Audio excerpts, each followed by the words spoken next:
What is going on? It's Alex coming back at you with another video, and today we are breaking down at my buddy Ian Valentino's 2025 NFL mock draft. If you are new, feel free to like, comment, and subscribe. Below my face is my board. I like to have complete transparency with y'all. It's going to be different than every other board you'll ever see, but what I owe you is honesty, and this is what I think. It's going to evolve over the season. That's why I also love doing this. So it is super exciting because you guys get to watch the journey of these players, and there's going to be somebody who is going to be part of the tackle deep dive that will end up being on the list that you just see right now, i.e. top 18, which is going to be nuts.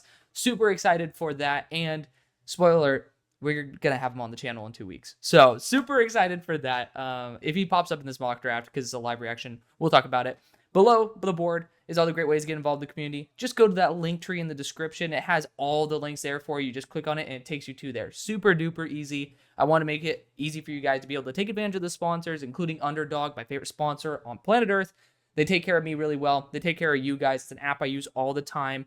They give me some money to spend, but I actually am willing to use my own money on that site. It's illegal in places like Texas because daily fantasy sites are not sports books. So if you are in a state that restricts you on that, check out whatever is legal in your area. But it's a great company. You get up to $250 in bonus cash when you do sign up with using my code, which is super duper easy because you go through the link tree. But I digress. Let's get right into this. Yes, it sends me $60 every time you sign up for UnderDog, but I would promote them for less because they're actually a really good brand and I like to use them. And they have specials all the time. So follow me over on Twitter because I announce it every single time because it's just, again, it's beneficial for me and then for you guys who like other sports like PGA, WNBA, etc., including UFC. They have stuff like that pretty much all the time, including MLB. They have a ton of specials for that. But starting out with the actual mock draft, the first overall pick is the Carolina Panthers. Yes, it's a Super Bowl odds in reverse. Carolina Panthers have the lowest odds to win the Super Bowl. I mean, I respect it. I mean, it is what it is. But they get Mason Graham at number 1 overall. So, yes, Ian is my friend. I would say, like, it's not like we're buddies, but it's someone who I've talked to in the past. We've talked, and, you know, somebody who I have a lot of respect for from Pro Football Network. And, you know, that doesn't mean I'm going to be super nice because I am a tough cookie, but it's all out of love. Tough love is my thing. So if you guys have comments, I'm perfectly fine with you ripping me apart. I always say, be a dick, just don't be a dick about it, because if I do something wrong, I want to get it wrong once. And it's up to you to help check me, keep me in balance. You guys have checks and balances here. That's why I love y'all. But Mason Graham, number 1 overall. Defensive interior is just so low value to the point where I don't really see that being, even if Mason Graham really takes the big step up. I mean, Jalen Carter was supposed to be the number 1 overall pick, and Mason Graham is no Jalen Carter. And, you know, obviously Jalen Carter goes through the Georgia curse of not being able to follow the instructions of the law when it comes to the roads. But, you know, that's a story for another time. Mason Graham is fantastic, though. Carolina Panthers pairing up Mason Graham on the interior with what they have already. That'd be pretty nasty. This would be a pretty good bunch, but I do have my concerns nonetheless. So yeah, I mean, I'd be going after a multitude of other players, but Mason Graham nonetheless is a very talented player who, if he continues polishing up his game, could easily see him being well worth a top 10 pick. Hence why I still keep him there, even though he is not top 10 or even top 32 on my board. Pick number 2, we got the New England Patriots. By the way, shout out to the 3013. This is actually a pretty good website. They do a really good job at this. But New England Patriots going at Will Campbell. It makes sense. It's a left tackle. I just don't really think Caden Wallace, who wasn't even, in my opinion, the best right tackle, I really loved him as a guard, would be sufficient as a left tackle. And so far, it looks like that's kind of the route that they're going, is keeping Caden on the right side. I do think they should put him as a guard and put Owenu as a tackle. That's just me. But Will Campbell is a left tackle. I think he could kick into guard if length starts becoming an issue. He has measured out at 33-inch arms. So that's my only concern there. But New England going after offensive line, I'm not going to complain. Also, Joe Milton looked pretty damn solid. I watched that preseason game back.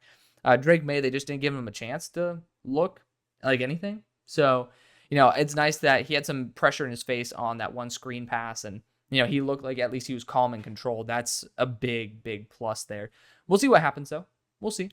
But, you know, it's nice to know that at least Joe Milton, like the touchdown pass he threw wasn't like a jaw dropper. I mean, it was off target, good adjustment by the receiver. Of course, sometimes you don't need to hit a guy in stride if he has a ton of open areas, so he can kind of just do more of a safe pass. I don't know if that was the case or that were the case.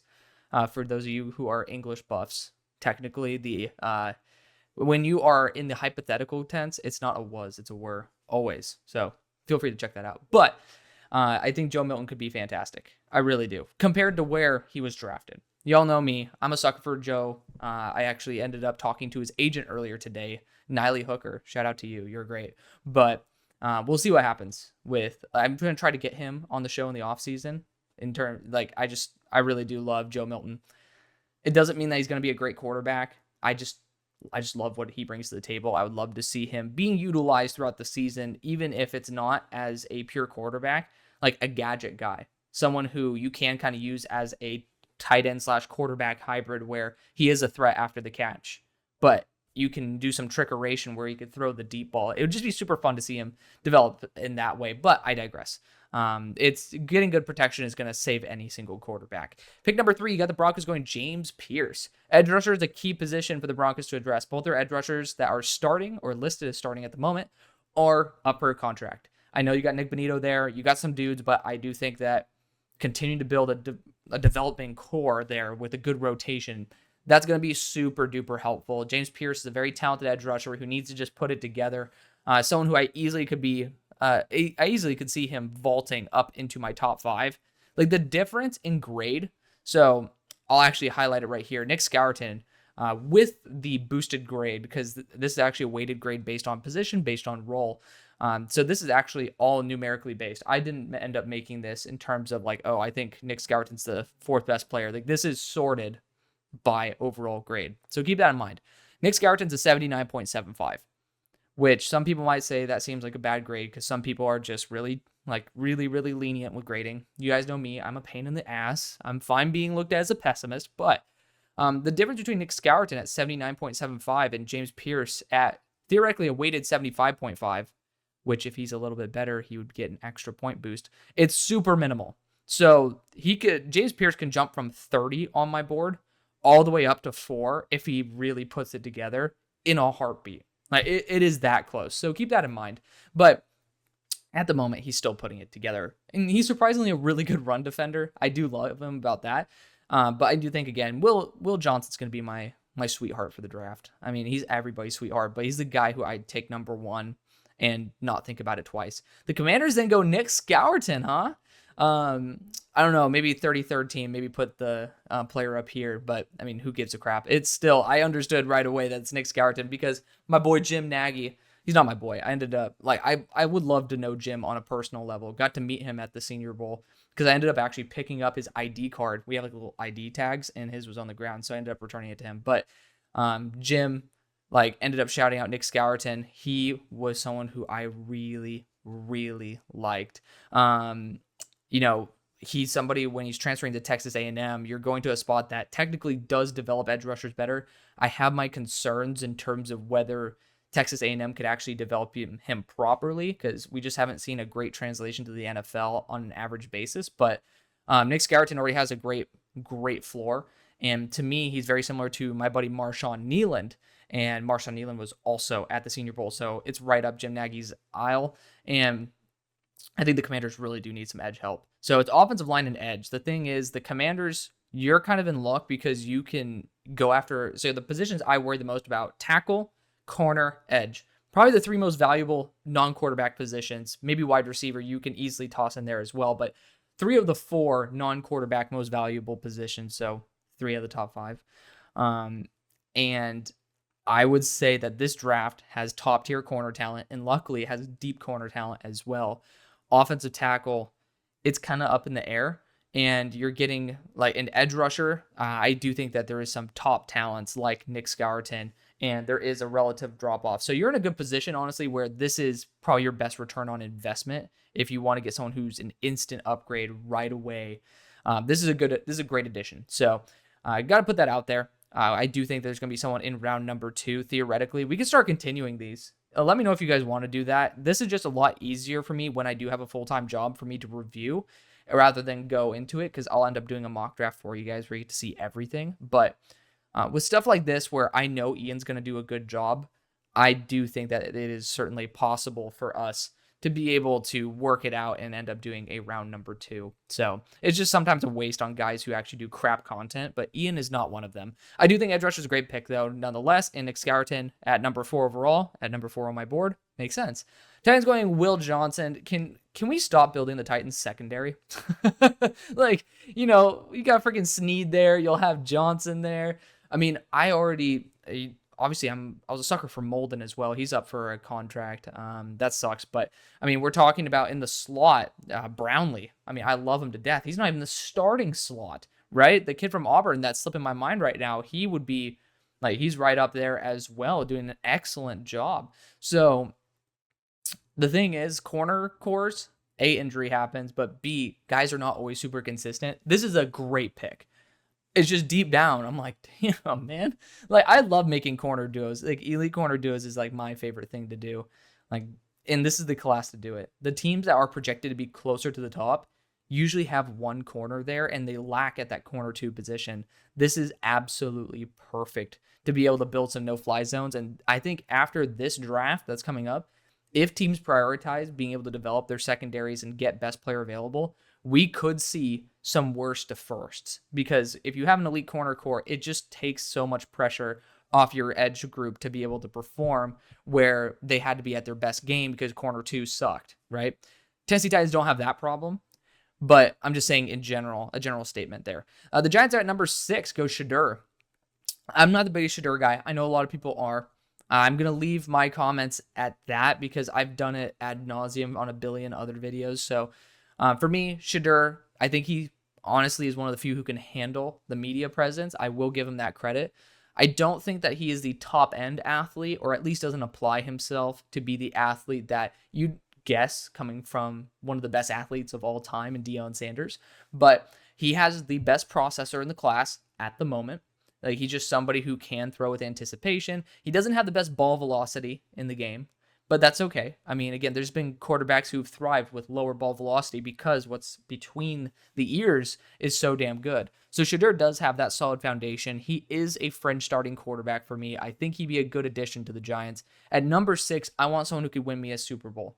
Like, Daniel Jones was that guy who had a high athletic profile, didn't really seem like the guy who could bring you to a Super Bowl, and it seemed to be a bust. Now, I don't think that Shedeur would be to that level of disappointment, but I think that he'd be similar to some other quarterbacks that I'm not going to mention, kind of just barely good enough to get you to the playoffs. And when you face the elite of the elite talents in the playoffs, you start seeing where that extra ball velocity would have came in handy. Or like for Shedeur, like it just, I don't know if was between the ears is enough for me to justify it. But I do think that the processor is the best. I do think he could end up being the best quarterback in the class. It's just at 6, I don't think this is the quarterback class that I'd feel comfortable taking a quarterback in the top 10. The only one that would is Connor Wegman, but he needs to stay healthy. So TBD on that. Vegas Raiders then go Carson Beck. Like, super high floor quarterback. I think that he's just similar to Kenny Pickett as well as Gardner Minshew. You know, I don't know if that's going to be good enough to win you some playoff games, but maybe it'll keep you competitive. When you have Gardner Minshew on your team, I don't know if getting a technically equally as expensive, I think that's about the value of the number 7 pick, equally as expensive quarterback option when you could be upgrading other positions is going to be worth it. But Carson Beck is far from a bad quarterback. He's my number 3 quarterback in the class. I really do like his game. I just have my concerns in terms of the increase of talent for the value of the pick. At pick number 8, you got the Cardinals going Deone Walker.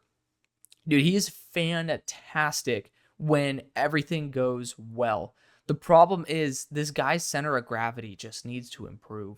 I have already posted multiple clips of this guy being planted on his butt. And in this game specifically, you guys can go check out my Twitter. I post all 22 clips there all the time. You can literally look at my page and hit the search button on your phone and end up saying Deone, and you'll see a couple reps where he ends up getting planted on his tush. And it's not that he's a bad player. It's when you're 6'6", you have to be way more aware of where your center of gravity is, because when you're super top heavy, you know, as they say, the bigger they are, the harder they fall. Like, it is true. If you stand up too upright and you are not balanced, and there is a 300-pound man plowing you in the side, you can end up on the ground way more often than not. And I don't care how many reps you're actually impacting the play, if the other percentage of those plays, especially if they're a larger percentage of those plays, you are taken out of the play because you are not able to counter your center of gravity. And I don't know how developable that is, that self-awareness and keeping the pads low. So I love the idea of developing the Cardinals defensive interior. I think this is a good pick, but I will be bringing up the devil's advocate points, which I think Dayon needs a lot more work in that category. But when he hits, it's a home run.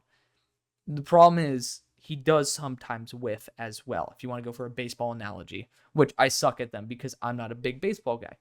But if you are, UnderDog Fantasy, baby, use that link, send me some money, and then also win some money, make some money, do your thing, have fun. But at pick number 9, the Vikings go Travis Hunter. They do need a corner, unfortunately. They had, obviously, an injury to Mekhi Blackman. The very, very unfortunate situation that happened to Kyrie as well. So 2 of their most promising corners, unfortunately, will not be making an impact this year. And unfortunately, God rest his soul, one will not be making an impact. So they still need that corner that they showed in the draft, based on where they drafted Kyrie, that they understood the need. And it's certainly there. Travis Hunter, I think, needs to be a little bit bigger for the physicality that the Vikings are going to be asking him to bring to the table. He's extremely smart. In terms of being a receiver, he is great in terms of his hands, like probably the best hands you'll ever see. I think it's a 0% drop rate, and he has like a 66.7% contested catch rate. It's either that or like a 63.6. One of the two, above 60% contested catch rate. It's ridiculous. What's so surprising to me is I think Travis is a better corner. So I think this is correct. And I think it's honestly not a bad pick for the Vikings. I don't know if it's the system fit I'd want, especially with some other corners that I really love that are physical and bring the size that the Vikings would probably ask. But it's so interesting because Travis Hunter is great at the contested catch game as a receiver and is kind of dog water as a corner. You'll look at the production, but more importantly, you look at the receivers who are more talented at that. Alec Umador just toasted this dude. That was a big issue. I think Alec showed Travis having a capped athletic ceiling, but more importantly, I'm going to highlight Tetairoa McMillan, who just snatched balls above Travis Hunter with no contest. That was super surprising for me to see, because when you have such great offensive potential with your hands, you'd hope that it would translate to defense, because he's not dumb. He is one of the smartest corners in the class. That's why it was just so surprising. So hopefully Travis Hunter can kind of even the playing field a little bit. But, there's certainly a deficiency to his game that I never would have expected given his results on offense. Pick number 10, the Saints go Jalen Milroe. There's going to need to be a lot of work for Milroe to be worth a top 10 pick, in my opinion. I love Jalen. To me, he was in my top 10 quarterbacks, no doubt. But he's somebody who I really, really like. There's just so much development that needs to happen.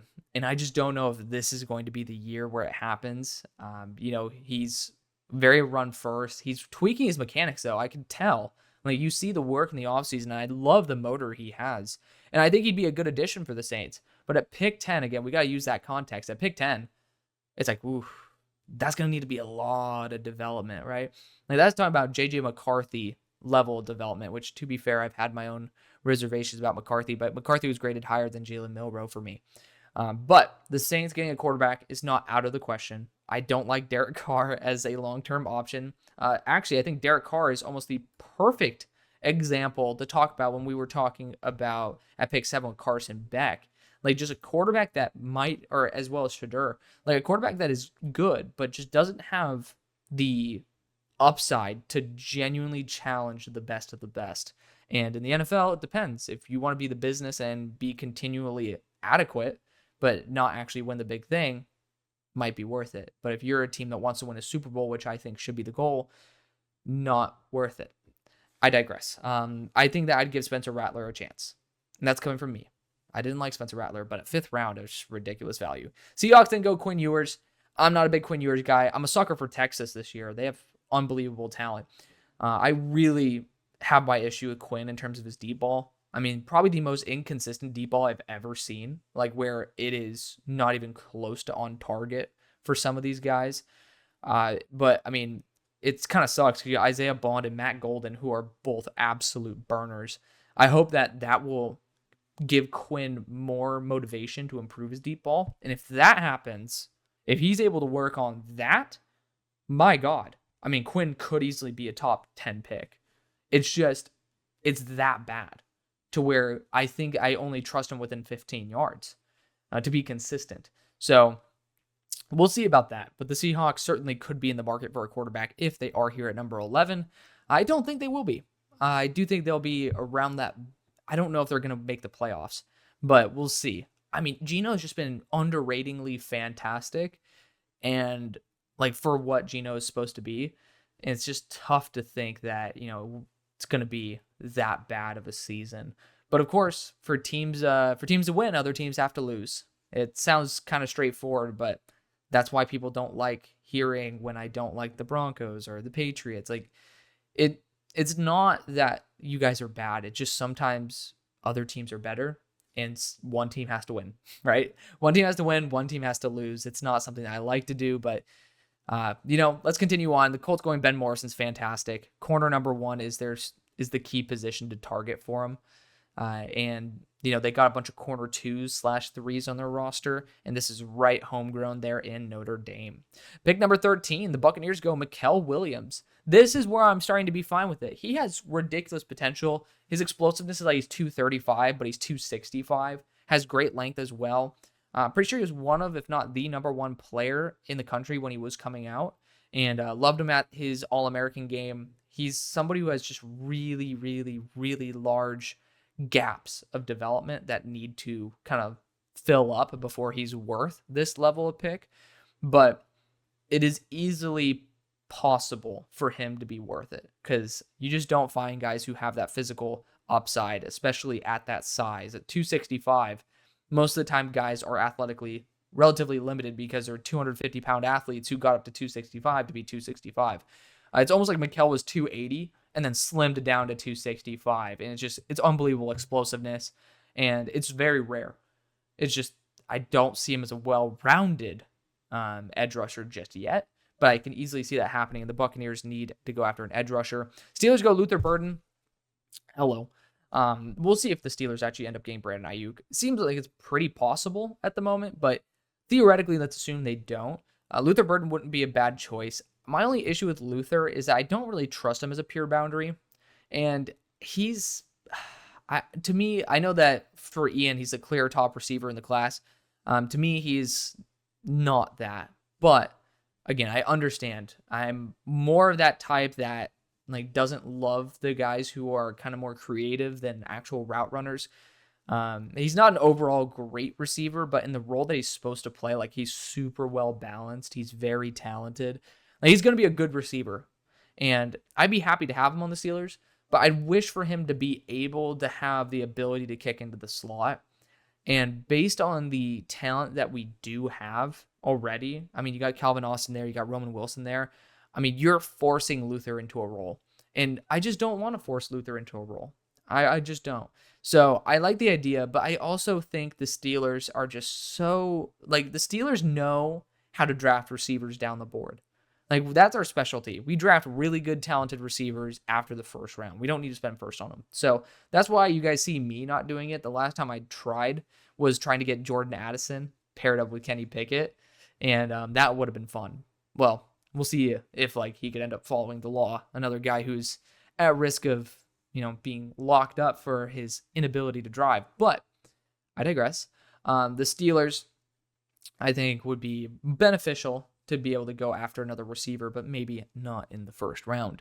You got the Los Angeles Chargers next, selecting Abdul Carter.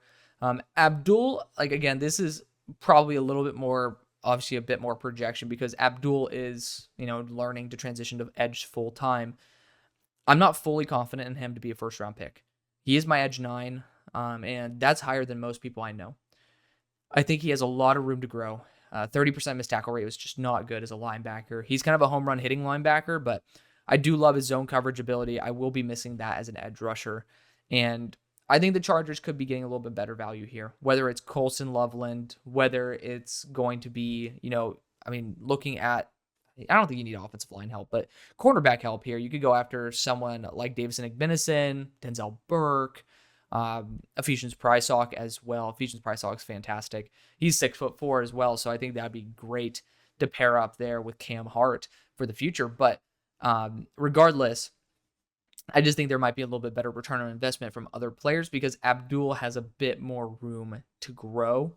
And I don't know if 1 year is going to be sufficient enough for him to vault himself that high. Jaguars then go Malachi Starks. I'm never going to shame a team for getting an absolute Swiss Army knife and a good one too. It's not just like, oh, he's versatile because he can play all the positions. Like, no, he's damn good in pretty much every single situation. I think he will be around that 4.48 to 4.52/4.53 speed. Like, I don't think he's a great top end athlete, but I think he's super smart and he's just very versatile. In the Jaguars, getting just a damn good defensive back is so valuable. I'd prefer for it to be a boundary corner, but getting good players matters more than anything. And especially in this class, you could probably snipe one in round 2. The Browns then go Kelvin Banks, tackle out of Texas. I've seen a lot of momentum for the Browns to go after an offensive tackle. I feel like they've just proven through the Jack Conklin acquisition that they're going to be, it's obviously not a recent one, but I feel like they fill a need more with free agency, and then they draft down the board for their development. I know Jedrick Wills was a first-round pick, but, I just sense that the Browns will be focusing more on free agency to fill that vacancy rather than trying to fill it with someone like Kelvin Banks, who theoretically could be a guard as well at 6'4". But we'll see. We'll see. I think that the Browns would be going after a quarterback. If they don't actually make a heavy playoff push, I think they're going QB. The Rams then go T-Mac, Tetairoa McMillan. This would work for him. I think that he's best on the Detroit Lions. But, I have in my video, I have a top 57 receiver video, 2 hours, 11 minutes, 11 seconds. Like, feel free to check it out. I read an actual scouting report from a game for every single player. So you guys get to hear all that fun stuff as well as see the full grade breakdown. But I have a holistic grade for my receivers, but I also have role specific.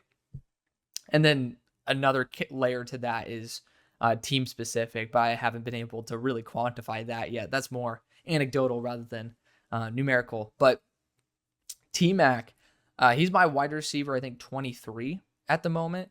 And that's as an overall receiver. He's not a great route runner. He's not great after the catch. He's not a super bursty athlete. Like, there's parts to his game that are certainly lacking, which makes him more role specific. But when you do look at the role specific part, I think he is a top 10 to 15, like top 10 receiver, most likely, maybe top 15, because I don't know how many teams value someone who's just going to go up and get it, so to speak. He has great size at 6'5", and he's over 210 pounds as well. He has really good deep speed, and he has very solid hands. Like, those are 3 really solid traits, but I don't think he generates separation apart from with speed. And the NFL corners are far more aggressive and far better at tracking the ball. So I do have my concerns there. For the Rams, though, they do put their players in the best position regardless. I don't think that T-Mac would be the guy to take Cooper Kupp's position. I think they'd slot. I think they would put Puka Nacua into that role based on Puka's ability to just generate separation and use his physicality properly. If T-Mac goes to the Rams, I would be very, very optimistic because I don't think that McVay very often misses on his role-specific guys. Obviously, we saw, unfortunately, the Louisville receiver that I'm forgetting his name. That was a miss in the second round. But Tutu Atwell, I don't think this would be it. I think that he knows, especially early on, the guys he's going to get. Maybe not the deep burners, but at least T-Mac could bring that deep speed. The New York Jets at 19 select Evan Stewart. Not a fan of this one personally. I think that the slot is already taken up by Malachi Corley, and Evan Stewart's a little too thin to fit on the boundary, in my opinion. He's so small that you have Garrett Wilson, who's like 190 or sub 190. Evan Stewart's going to be sub 180, and then you have pretty much a running back build in the slot. I don't really see the role there for Evan, but I can see a receiver role being open in the next year or two. So down the board, you can get a receiver like theoretically. I like Jaden Higgins or Bo Collins. I think those guys to be able to grow under Mike Williams for a year makes a lot of sense. But this early on, to me, it's either a tackle because, we look at the tackle situation. They drafted Olu to replace Tyron, but you still have the right tackle situation to handle as well. And there's some good right tackles still available. So I think that would be the best move, but quarterback as well. The Bears at 20 go Quinshon Judkins. This doesn't really make much sense to me. I'll be 100% honest here. It's a luxury. I think that their defensive interior still needs help. Kenneth Grant would be ridiculous combo there at his size with Gervin Dexter, but also edge rusher too is a big need. I don't think this is the spot to go after a luxury because there's still massive holes on this roster in terms of trying to be a Super Bowl talent, and you could also even go after offensive tackle at this point as well. So that's a little bit of a whiff in my opinion, but again, we all make picks that, like, I've made plenty of picks that probably don't make sense. So it happens. We try our best. And the fact that I'm nitpicking, that means I have a lot of respect for Ian, because sometimes I don't even have the drive to be able to provide any form of criticism because some people just do not know what they're doing. Ian does. So I appreciate that for Mr. Valentino. At 21, the Falcons go to Davis, Davis, 6'4", high IQ, potential safety in my opinion. That'd be ridiculous to see him theoretically transition to safety because his change of direction is pretty garbo, and at 6'4", it's kind of hard to change your center of gravity, similar to what we're talking about Dayon. It's tough for Dacario to shift his direction. So obviously, look at that. There we go. So some might view it, but there's no reason to change what works. I respect that. I think the reason why he's so productive, though, is because of the fact that, he does have a tough time changing directions. The window does pop open, but for a short period of time. The thing I saw about Dacario is he's so smart. He knows when the break's happening. So he changes direction at the right time. I just think it takes a little bit too long.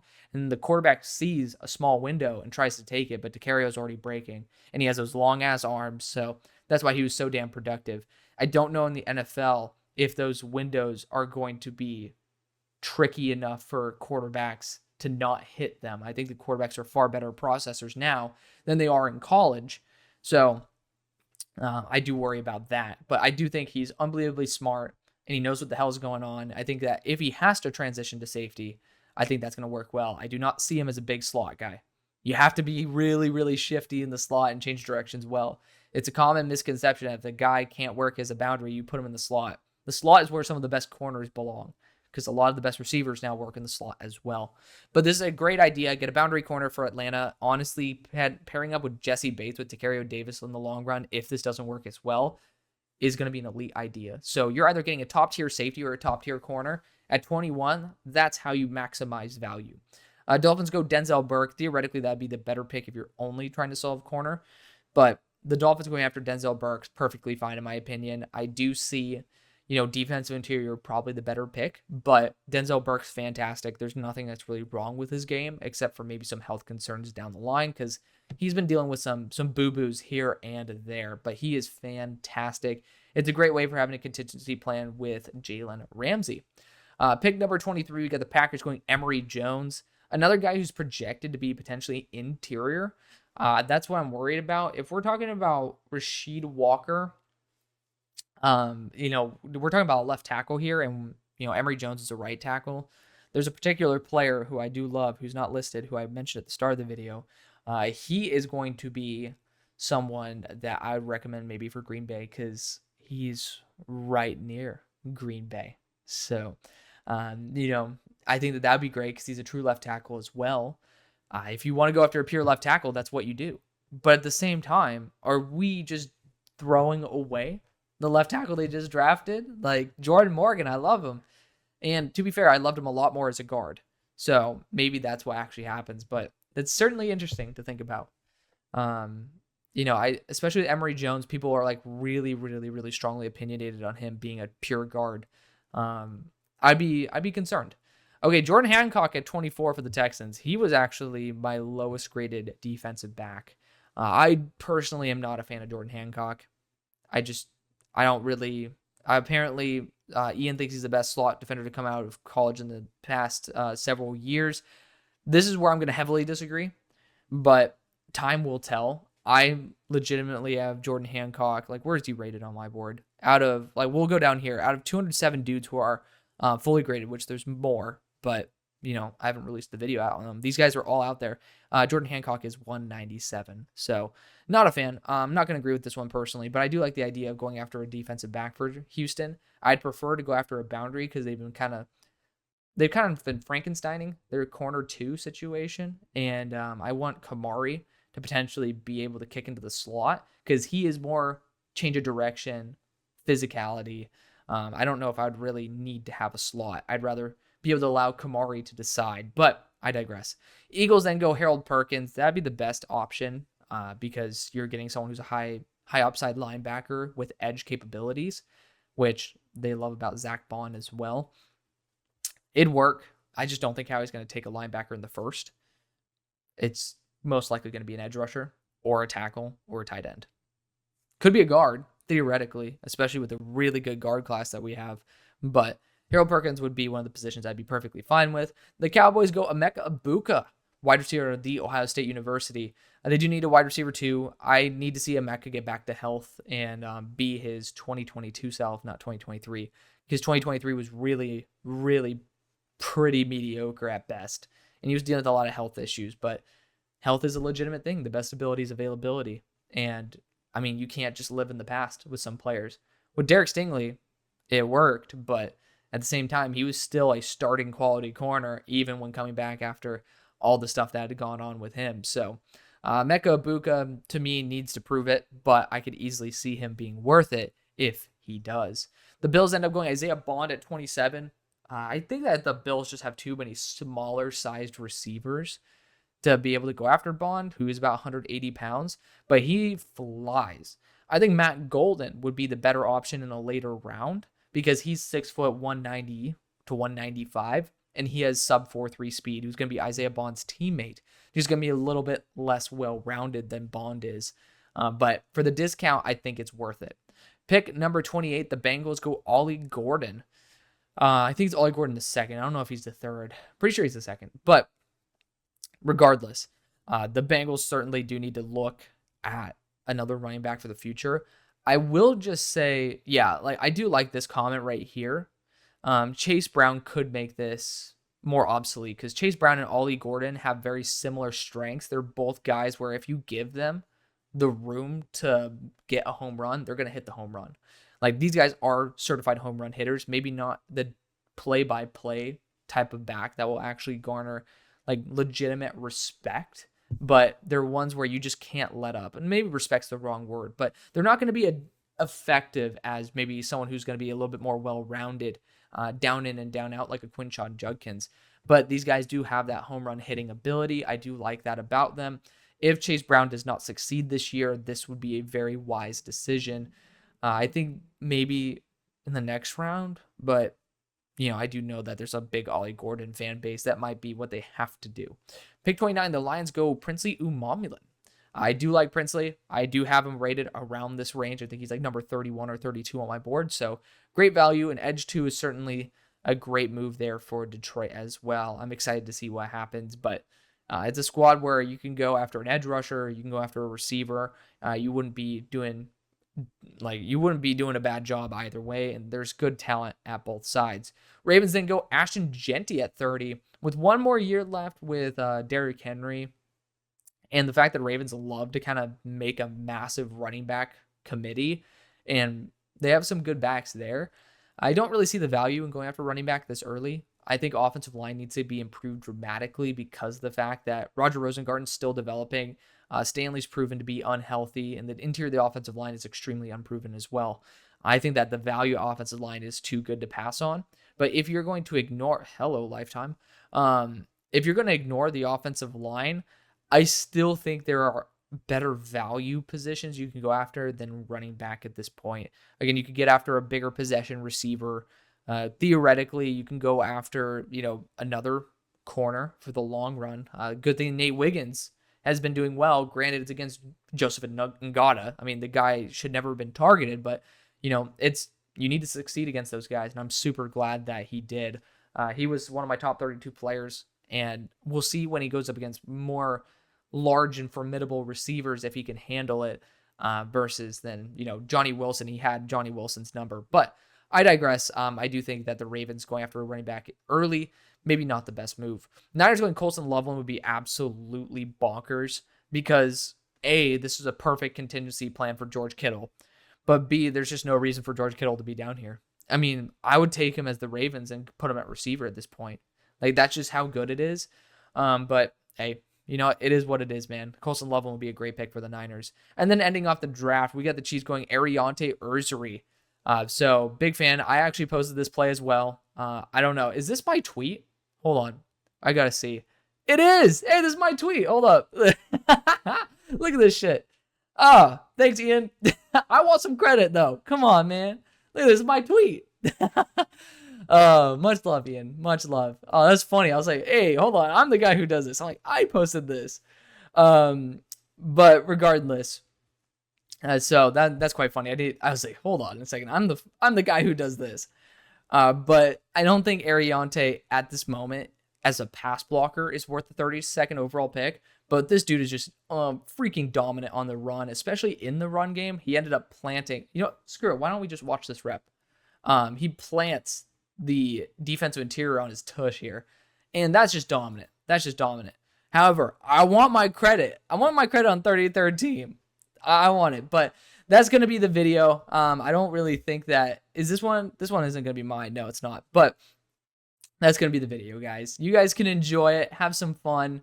You know, obviously ending off the video was actually quite entertaining. I'm seeing if any of my other tweets kind of snuck in here. I didn't know that he was going to like backdoor my tweet like that, but definitely not mine. Oh, that's my butt. Hey, you know what? Shout out to No Flags Film. You guys can go follow A to Z Sports Film Room on YouTube as well. Like, they have a lot of really good content, but I digress. That's gonna be the video. Thank you so much for watching. I love y'all. See you on the far side. Peace.